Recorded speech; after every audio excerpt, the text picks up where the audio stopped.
Since you didn't remind us about your years at the packing plant, I won't remind people about my 6 years at the Rath Packing Company in Waterloo, Iowa. Well, people are grateful to both of us.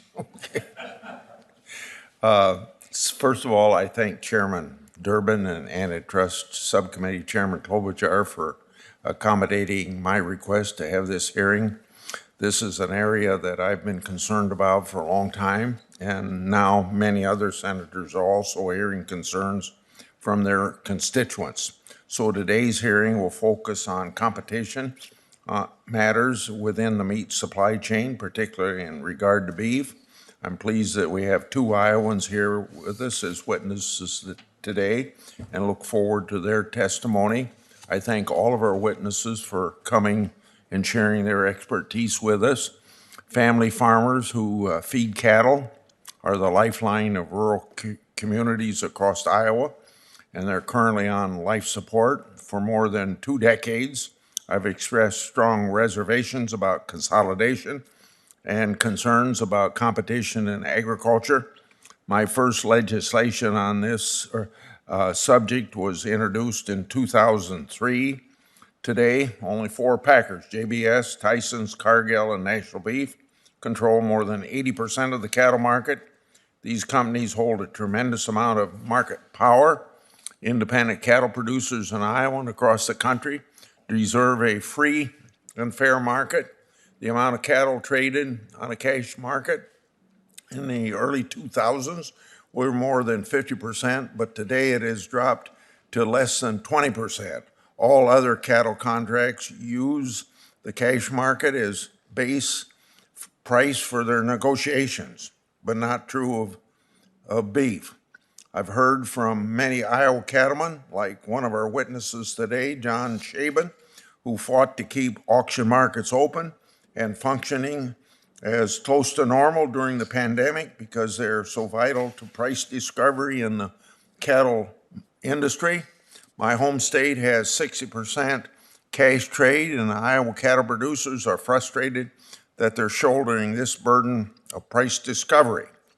I've also heard that alternative marketing agreements like formulas offer advantages to some producers. However, these contracts have no price transparency.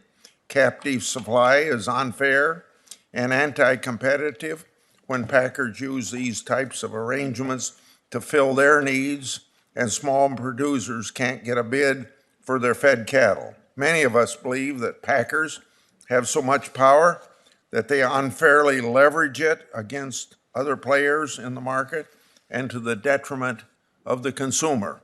Although I have many concerns with this industry, I would like to recognize and commend the employees of these packing plants around the country during the pandemic who continue to work so hard to keep food on Americans' plates.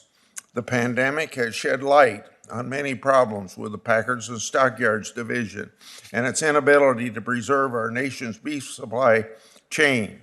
According to the U.S. Department of Agriculture, for every $1 Americans spend on food, only 14 3/10 cents go to the farmers.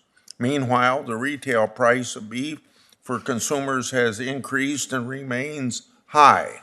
I want to make it clear that I'm not upset about paying more for beef. What I'm upset about farmers not getting paid for the work they do in the sense of not having profit.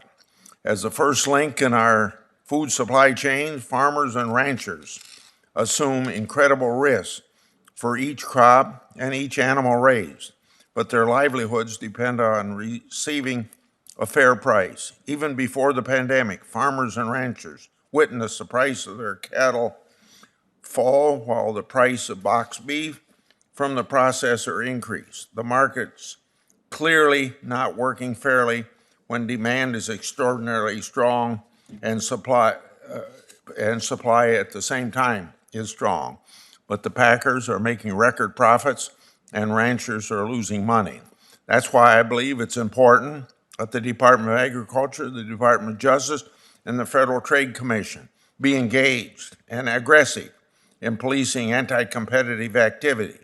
A year ago, last March, I wrote to Attorney General Barr and Secretary Perdue, who was secretary at that time, calling for an investigation about the possible illegal practices in the cattle industry. I know that the Justice Department issued civil investigative demands in May 2020, but I'm disappointed that we're not yet able to learn anything about this investigation. I currently have legislation pending to address the concerns of some of my colleagues, and I have about cash trade in the cattle market. I also have a bill with Senator Tester to create special investigator for competitive matters within USDA's Packers and Stockyards Division to address anti-competitive practices and enforce our competition laws. Most recently, I was pleased to hear the Biden administration and Secretary Vilsack announcement about restoring the Packers and Stockyards Act to fight unfair practices and rebuild the competitive playing field for farmers and ranchers. So I do look forward to today's hearing to beef up competition in our beef supply chain.